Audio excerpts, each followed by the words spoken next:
Yep, this is it. Okay, so it goes just a, we got a little ways here. You're probably smarter than I am for wearing pants. Well, you know, these are my trusties. They're looking a little old, but they're still there. Forcing me to get some exercise. Not haven't been doing much exercising lately, have you? No, well, the couch is so damn comfortable. And I just kind of tweak my lesson plans a little bit and then get over to college. I mean, yeah? Yeah, it keeps me busy. So correcting papers and all that crap. Yeah, I was gonna ask, so you are still teaching? Yep. Just down to one class, but yeah, I mean, still a pretty good topic. Conspiracy theories, occult studies, how they affect our culture. Because they really do, especially these days. Huh. It's a big influencer. It's really starting to become mainstream, which is a little weird. Oh, you're right. Wow. Oh, cool. Sorry, I didn't mean to interrupt you there. Just... No, this is what happens when you leave the city. Yep. I appreciate you getting me out of here. Yeah, there's actually quite a bit of wildlife around here. There's a pack of wild dogs. I could only ever get land to go camping like coyotes. Twice a year at best, usually just once, so it's nice to at least see some foliage out here. All right, it's here. We just take a right and just a little bit further. It's a hell of a tree.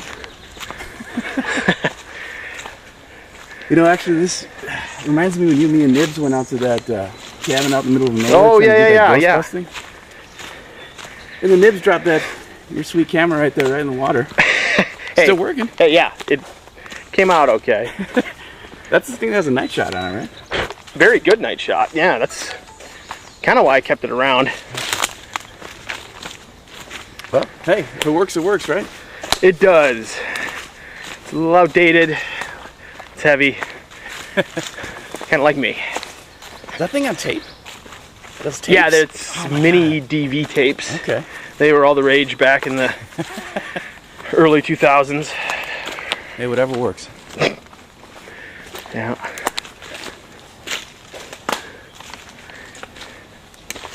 Well, it certainly is a little further out than the last one. Oh, weird. Barbed wire coming out of the tree. Yeah, and I don't know if that's obviously been here a long time. I'd heard stories once that farmers that had cattle would just tie the barbed wire around trees. Oh, gotcha. And then, 50, 60 years later, the tree grows around it. Gotcha. Okay.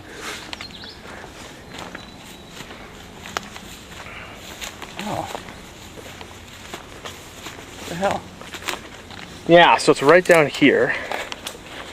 You can see this is a little bit more, not a campsite, but a cook site. And we have, we know that people come down here fairly regularly. A lot of kids, come down to drink and maybe smoke a little grass. Nothing too nefarious about this area. It's not a high crime area at all. This is giving me like kind of a Blair Witchy vibe with all these weird sticks. I mean, I know they're just trying to make a shelter, but yeah, and then you can see they even integrated some sort of iron railing from somewhere, dragged it out here. So where was the body found here?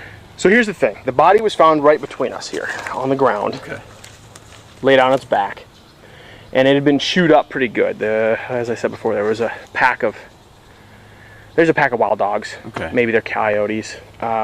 That roams around out here, and they got a hold of it, and they chewed it up pretty good. It took the coroner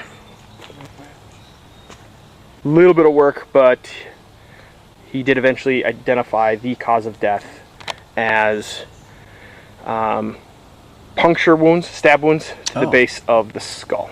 Okay, so that's actually pretty similar to the last crime scene. Very similar. Yep. There could have been other wounds as well, but the dog bites had obscured it. Now here's the thing. I'm alone in this, but I think the body was not on the ground originally. I think it was laid out on one of these benches, like maybe one there. The benches could have been moved, but something like that.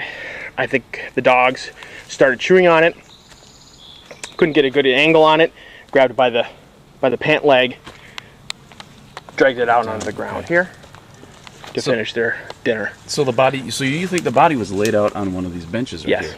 Yeah. Like, how was it laid out? Or it's impossible to tell. I think it was just laid out on its back. I don't think the dogs flipped it over since it was found on its back. And again, the condition of the body makes it too hard to tell. But I don't know. My gut tells me that it was laid out on the bench, just on its back, and kind of like you would lay out a body for a funeral. You know. Wow. Okay. So that, I mean, they're essentially posing the body in that point. So I think you're right. This isn't just like a standard murder, like some sort of drug deal going bad. I don't know if there was a purpose to it, but there was a purpose to what they did with the body. Like and again, it's not this is farther out than the other place was, but this is obviously a place that's frequented by people. Like, we got the shelter built up. There was clearly a fire here. I don't know how long ago it was, but there's a fire. We got benches out here. Someone left their freaking water bottle. So people are here. So it's not like, there's evidence that people come here. So it's not like they weren't trying to have the body found. Like, because if you were trying to get rid of the body around here, you'd put it out in the swamp here somewhere. But no, they put it out in the middle. They posed it essentially. It's almost like they're trying to send a message or something.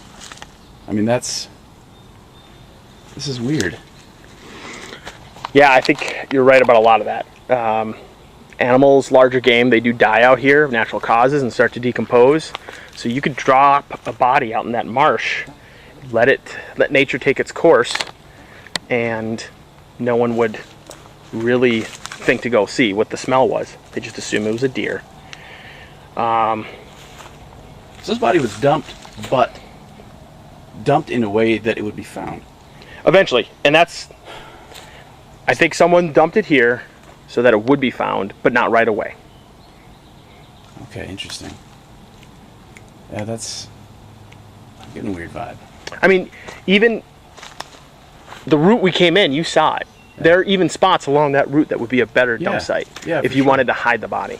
They went the extra mile, or it's not a mile, but they went the extra distance to bring it here.